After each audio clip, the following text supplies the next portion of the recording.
Welcome to Grit and Gravitas with Ann and Annie, bringing you savvy, spirited stories of success. We're excited to deliver 30 minutes of inspiration, impact, and goodness. We'll be bringing you guests and friends from around the country who have very special work and personal journeys. I'm Ann Deeter Gallaher, your co-host with Annie Carnathan, and this is Grit and Gravitas. Let's go!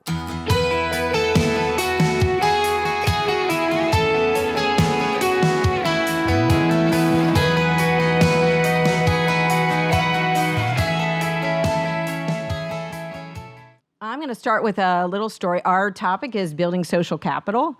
And I think in the pandemic and post, if anything got us through, it was our social capital and our network and the influence of those that we have reached out to in our circle. April 18th, 1775. So we're going back a few years. Two men leave Boston on horseback.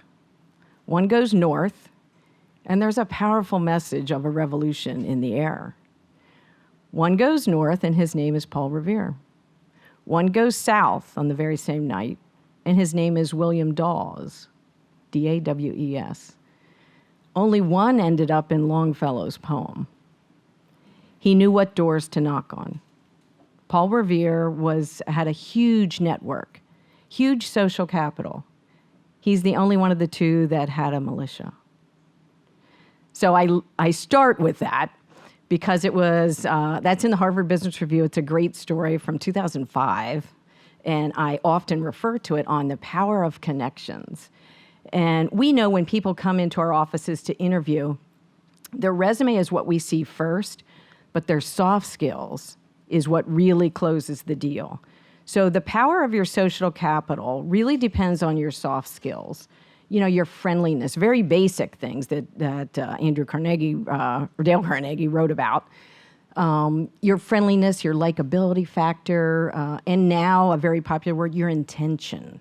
How intentional are you about developing new relationships? And in the pandemic and beyond, that really carried us when the economy shut down. We really saw who our friends were and who we could tap, to ask for help and who could get things done. So like a Paul Revere, I have several of those Paul Reveres in my life and really helped me. I didn't start my business till age 40. So I didn't have 25 years to figure it out. I needed to develop a powerful, influential, helpful circle of influence. And I am so blessed to have Annie Carnathan as one of my very early influencers in my life. And hence when she said, I think we should do a podcast. I probably didn't think about it long enough, but here we are. We're doing a podcast. So that was from your influence, Annie. Are we ever, girl, right? And I just want to say, has anybody ever heard of William Dawes? Okay, we got two. Wow, okay, I never have. And part of what we do that makes Ann squirm is we don't rehearse things. We have big umbrella things, right? But the story unfolds below the iceberg. And we're here to fill in, and you see me mesmerized because the world revolves around stories. The world revolves around our experiences. And I think a little bit of how we go through life is, do you want someone with the same experiences or do you value people with different experiences? And to me, there has to be trust. There has to be rapport. And what Ann described in the connection economy, her phrase, is so essential to determine who you're choosing to have in your life. And today, there may be new people that you may or may not choose to have in your life.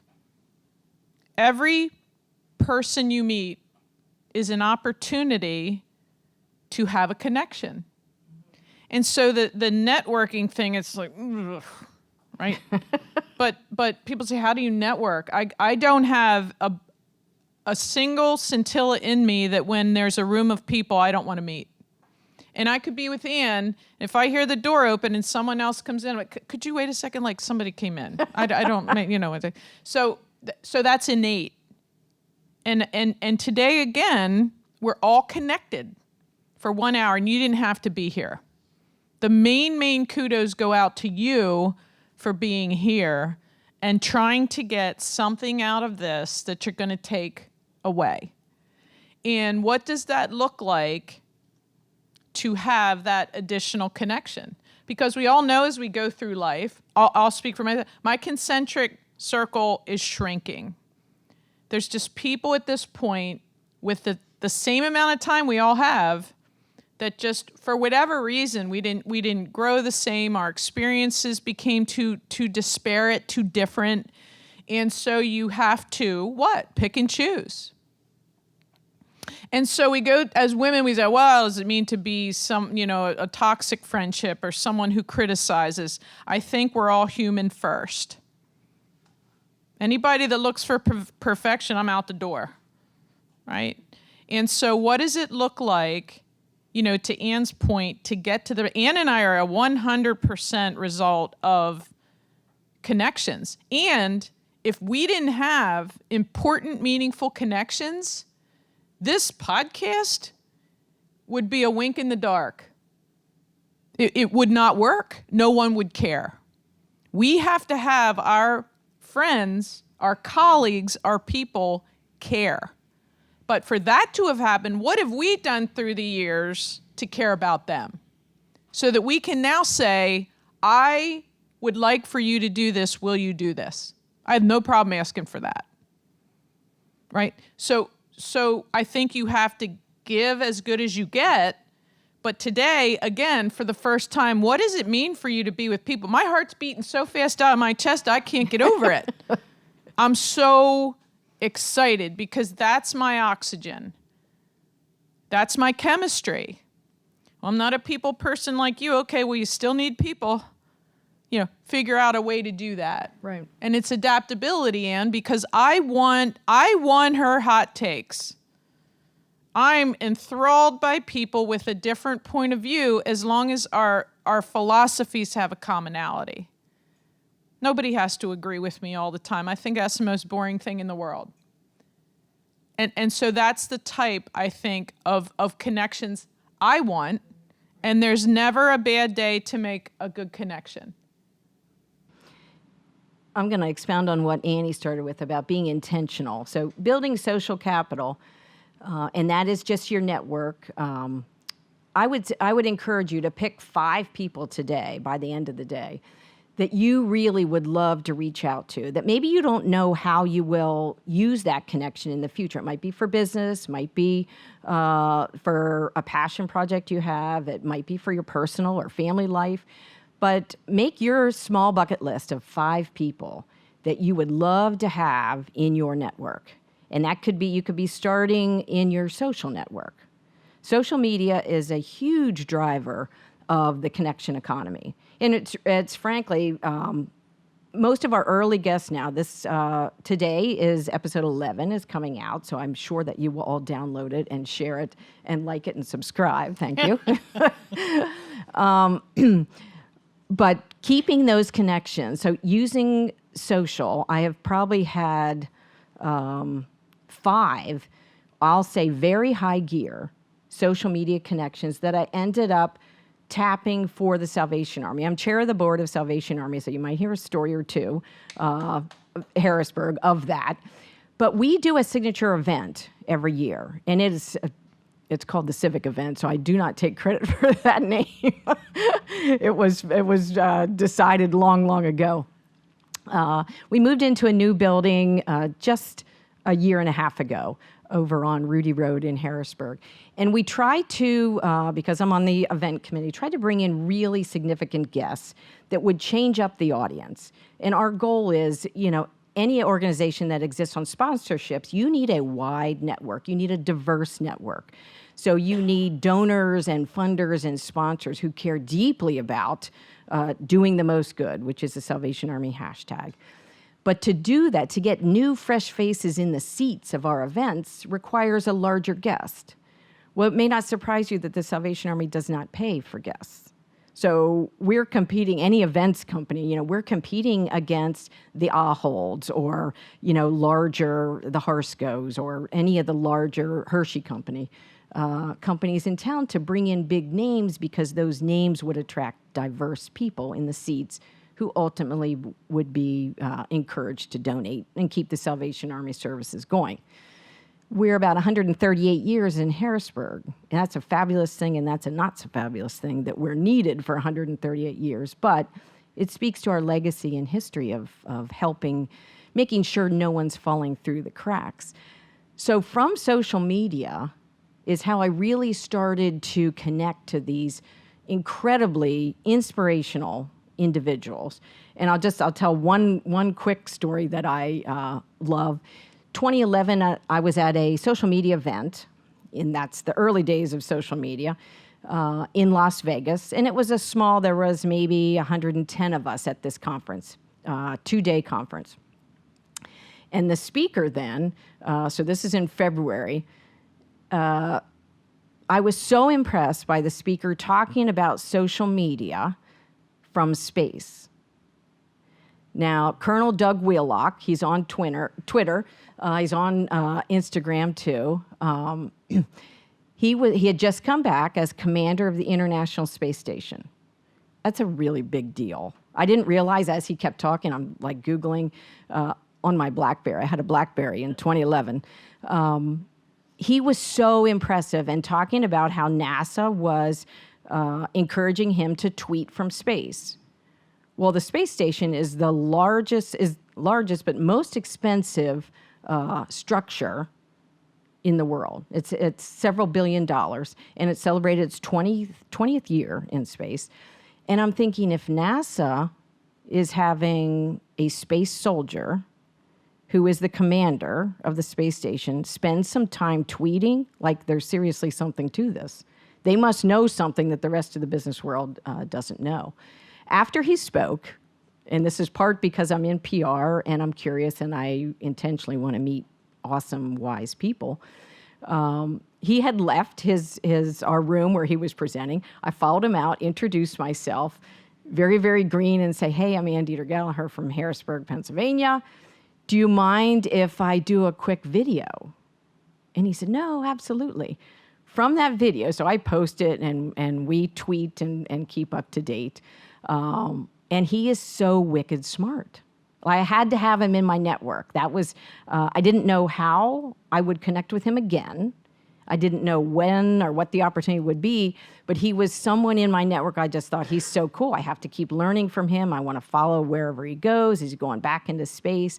He's done 6 spacewalks. Like, that's legit crazy. I mean, you're out there tethered. You know, think of Sandra Bullock, that movie. You're tethered to the space station. So after several years, I end up inviting him to our Salvation Army Civic event.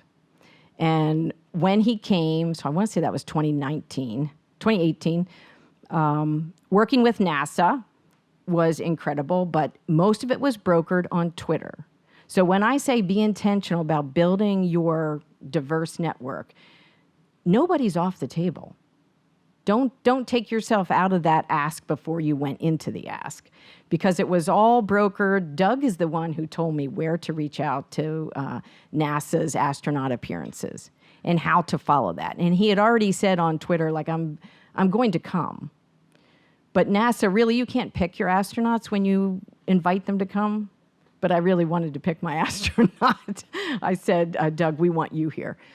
So the beauty of that connection was that when he came, he spent the afternoon before our evening event, which was at the Radisson, with 25 of our Salvation Army kids, who I will guarantee you had never met an astronaut, not the least of which a colonel, not the least of which the commander of the International Space Station, in his NASA outfit, telling them that from a small town in New York, you can also be commander of the space station. And these kids were just, to use your word, gobsmacked. They were just, oh my word. Enthralled. But that's the beauty of connections. And they would never be in that connection with the colonel if I hadn't thought, you know what, I'm going to be intentional and ask him, and what's the worst he can say? No. You know, the video is still up on Deeter Gallaher Group. You know, if you'd love to Google it, you can find it. And I think I probably surprised myself about that social capital, but we tweet all the time, even today. And when he came, I had I called my son and daughter-in-law. I said, you got to get over here, because he was doing photos. I said, I want Easton, who was our first grandson, who I think was 3 at the time. I said, I want his picture with Doug, because Doug is going back to space. And I want him to talk to Easton's elementary class when he gets back up there. So all of these connections, don't think anything's too wild. And just, I encourage you, make your bucket list and make it big and bold, and your social capital, follows right along with it. So that movie is Sandra Bullock and George Clooney, but don't watch it if you don't want to cry. I'm just saying that's a tough Isn't one. she tethered? She's tethered in space. There's stuff going on there. So that's in the end, we kid Ann about her fascination with space based solely on that human connection. So you can't top that, right? So I'm just gonna bring us back down to earth in Mechanicsburg, Pennsylvania, and it's real. And that guy. So Leah's back there. I can't see her, and I told her, that's not good behind the post, girlfriend. So she mentions Camp Hill, right? So I said, you have to get a direct connection with Ann, who is Miss Camp Hill. That's where our world headquarters studio is. But I come to Mechanicsburg often, too, so I love Mechanicsburg. She'll say, I'm going to run up to Cornerstone. I'm going to run up to PA Bakery. I'm going to run across a little black dress. I'm going to go to Plum something shoes, right? So she eats, sleeps, and breathes that. So you have Aaliyah, and that's a really important connection for Aaliyah, who's here to me for that reason. And that's Ann's a good one, great one for that. And then you have Leanne, yes. Who absolute girl crush forever with her. Previously I met Leanne at the West Shore Chamber, and what Leanne was always interested in doing was help me help them, and everyone won. So when I think of Leanne, and my heart swells, and look, it's through the years, right? You do need connections where we don't stay in touch, we don't do the girl thing, we don't go to lunch and day drink on Saturday, we don't do a lot of the things that girlfriends do. But the second I see her, it's as if no time has passed. And so that's a connection that's highly valued. But I don't sit there and wonder if I ever see Leanne and I don't know, I feel the same way that she feels. It's built on a really strong foundation. We completely accept it for what it is. And so when and if our career can intersect, which by the way it's doing today, what does that look like down the road? Can I ever help her with what she does? If I could, I would. Could she ever help me with me and my company and what we do? If she could, she would. And so there's just a positivity around that. I so value her, right? And that started, at a West Shore Chamber. And I would say to everyone that was a chamber member, it's like a dashboard. You're driving down the road, when something's wrong, there's a reason it's a red flashing light. There's a reason, right? And my favorite thing from a sermon way back when, forever in a mass, was you're driving your car and that rear view mirror is the size that it is and that windshield is the size that it is. Got to live forward. Got to drive forward. But every once in a while, you got to take a glance in that rear view and go, retrospective, that's back there. And in really what the podcast has aggregated that I'm most surprised about in a really positive way is the amount of people I've touched throughout my career that are engaged with this. This is solely how I view life, how I view business, the tremendous amount of missteps and mistakes I've made. But because I fail and continue to fail as often as I do, that is why I succeed. And that is really the metal, right? The iron forged to how very rarely is anyone going to see me sweat. A lot of reasons for that, right? But the bottom line is, doesn't matter what hits me, I go immediately into contingency mode because there's always a different path. William's just still worried he took Paul's. Like, man, why didn't I stay with that brother? I don't know. He made me You angry didn't know at dinner. what doors to knock on. That's exactly right. So there's new with Aaliyah, right? And there's established with Leanne. I'm excited about both of them. I'm excited about every single person who is here. And to Ann's point, if you think you could help someone who could help you, mutually beneficial, it's important, grab coffee. I mean, lunch, you got to eat, but lunch is a little different thing. You got to eat, it's longer. I didn't get married till I was 36, so when I would go on dates, I try to make it lunch because like I have to go back to work. So is it done? You're like, okay, I got to go back to work, right? Dinner doesn't have a beginning and an end, right, for a date. So the bottom line is, what is a person willing to do to meet you halfway? And then it's chemistry, and then it's trust, and it's just, I immediately liked Ann. Like is really important to me. I want to like people, but guess what? Don't like everyone. And oh, by the way, ladies, it's okay. This is the authenticity oozing out of Annie. People like, I just want to be liked. Well, good. That's a goal. That's an unachievable goal. And why would you want that? And I say that with incredulity. I say, why in the world would your goal be for everyone to like you? Ew. Right? Impossible. I'm not into impossible goals and objectives. I'm into aggressive ones, but I have a lot of them. You have to have a goal. You have to have an objective for what you're doing in your career, but obviously not for the astronaut.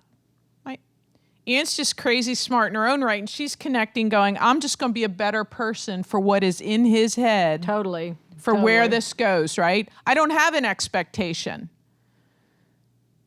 Those are where the colossal disappointments happen in life if you think about it. Ooh, it wasn't what I expected. What did you expect? I don't have any responsibility for that. You try to say, here's what I want to accomplish. At the beginning of every meeting, hate meetings, by the way, note to self, because they're always terrible. Here's what I want to accomplish in this meeting. Boom, boom, boom. Here's the time I think it'll take. Here's the time we have. My goal is to give you 15 or 20 minutes back of your life. Right? That's the expectation. We better do it. Right? I mean, so I think there's that accountability to me 100% of the time. It's just how I roll. So again, you're finding, to Ann's point, the soft skills of people that are the chemistry part of it. And I'll say to someone, I understand I'm an acquired taste and you don't dig me. That's easy, right? You can tell. And I get it. I completely get it, right? I want respect to be the currency. And you want me on that wall because I'm going to challenge things. I'm going to be the straw that stirs the drink, but I'm going to respect you. I'm going to consider your skill set. I respect people's mad skill sets that particularly euphemism, right, would never be invited to my barbecue if you're catching my drift. But you make the network stronger.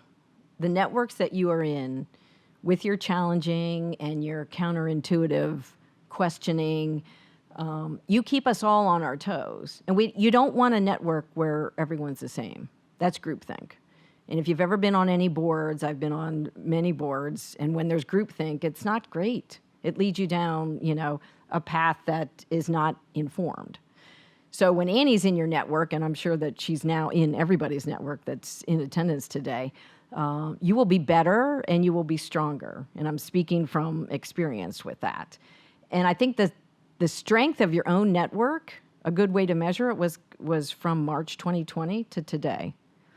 When everything is pulled out from under you, when the unthinkable happens. Now, we do crisis PR, and I will guarantee you there is no client I have yet spoken to, or non-client, that had a crisis plan that included the devastation, disruption, economic, health, global situation that we just came through. No one had messaging ready for any of those scenarios. So the strength of our network even that we're able to pull this off and think this during such a challenging time, again, is my reaction to your request. But you would see Centric Bank has been a longtime client of mine, a community bank in the area. If you own a small business, one of the first things you thought of, how on earth am I going to stay in the black? How am I going to keep everybody employed when I've lost, half my business? Whether you're a restaurant, you lost all your business. Healthcare, people aren't going in for tests and standard things. So you easily found out. I saw Patty Husick, the CEO of Centric Bank, on social media pages, personally answer. I've called the banker right away. I'm thinking, what do I do next? I couldn't wait for the SBA is rolling out very methodically next steps. If you're a small business owner, I can't wait for methodical next steps. You have maybe 48 hours to figure this out. Annie's the CEO of a much larger company. She had the same struggles, just magnified.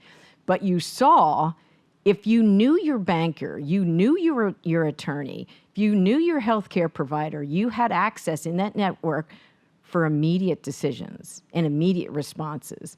If you're operating solo, it was much more challenging, and the time just seemed to drag on, and it would affect your bottom line. So your network, be thinking of your diverse network. Who do you need to know, God forbid, the next crisis that comes down or the next economic cycle? And we're going to have more. We've been through many, and now we've just been through the unthinkable, and our resilience, is forged now through fire. And in any capacity, in this, whatever this statement is, no one cares what you know till they know that you care. And, a leader is always going to be under a microscope. Throw a woman into it, it's just different. It's just different. But we have to learn to operate within the entire ecosystem. Because there's a lot of men and women, right? And so I'll tell you, and I've been really honest about this, it took a tremendous mental toll on me. And I run a company, but I'm an employee. I don't own the company. And when you have the feeling of responsibility for 60 employees and their families, because you care that deeply, and we had people who were trying to get married, having their first baby, this sort of terrifying way that impacted me, to the point where I had to say, you know what? There's a lot of things back there in the rear view I got to take a better look at. Can't continue to live this way. There's too much I have to disassociate with to be able to continue to function, up to and including calling the ownership group and saying, look, there are some things going on. I'm going to try to come out the other side, but if I can't still doing this job, guess what? I'm not going to do the job anymore. I'm going to find a way to be healthy and figure out what it means to have a quality of life for everything I've built to this point. And this is to close the loop on networks and connections. And I said to Ann, I'm going to look back at her and this podcast and everything we've done and think in large part it may have saved my life. Did I know that about Ann Gallaher at any point? Did I know this journey would mean that to me, that this fills me with a joy I can't even articulate? Getting to know her, which I thought was important on the podcast, again, not besties, not, but so philosophically aligned, so different, but yet so intentional. We want all the same things, and if I'm the grit, I'm more a street fighter. She's Wharton, right? She's the elegance and the gravitas, where she just walks in a room, and gravitas, you're changing the room. And to consider, it's as meaningful as her astronaut, right? She's my astronaut. And to think about how now this touches people, and how intentional it is, and we're doing this out of the love of women and what we do. And can you learn one single thing that didn't knock you down from this? So that, and it's not how many times you get knocked down, it's popping back up. And sometimes I think, man, I just needed to just stay laying down. There are just battles I fight I should not fight. I have to let it go. Right? I can't care more than people care. Big, big, big, big, big, big, big lesson. Huge lesson, right? And so my point to that is it's the journey. And when people are worth knowing, it's worth the exploration. See what I did there? Space. And none of this, I didn't know that story. I didn't know about like none of this, all of this is organic with the vulnerability and the trust she and I have to do this and to say, I'm not any different than anybody else, right? I have enormous struggles. And I think it's important that everyone know that. You know, I'm a mom. I'm a wife. You know, I'm a daughter. And there's a lot of people that needed me. Right? I only have one me. I wish, there was more sort of to go around. But that closes the loop on someone that you just respect, admire, and enjoyed, because we used to be in the same building till we got our world headquarters in Camp Hill and built out a studio. That just now is this. And I look back and go, I think that was my lifeline. Because it's never a good time to do anything, right? It's never a good time to get married, never a good time to have a baby, never a good time to move. My worst enemies, I just wish they have to move, because that's the worst thing ever, right? So I just want you to understand that you don't have to have the end goal or the destination in mind. If they're good people, find a way to be with them in whatever capacity, whether it's Aaliyah who we just met or whether it's Leanne who, unfailingly is Leanne, right? So what does that look like? And that closes my loop on Earth after her loop in space. You are so good at this. I mean, she loves the unscripted. Anyone who's in public relations, we do nothing unscripted. Like we detail everything. You see my notes are on the table because she makes me sit up here without my notes. So I am in the deep end. I do feel tethered, though. So did you see what I did there? I did. Tethered to you. But I think to bring it home, anything we've learned, I think we're all stronger. We're sitting here in business, either owning businesses or having jobs. We made it through the unthinkable.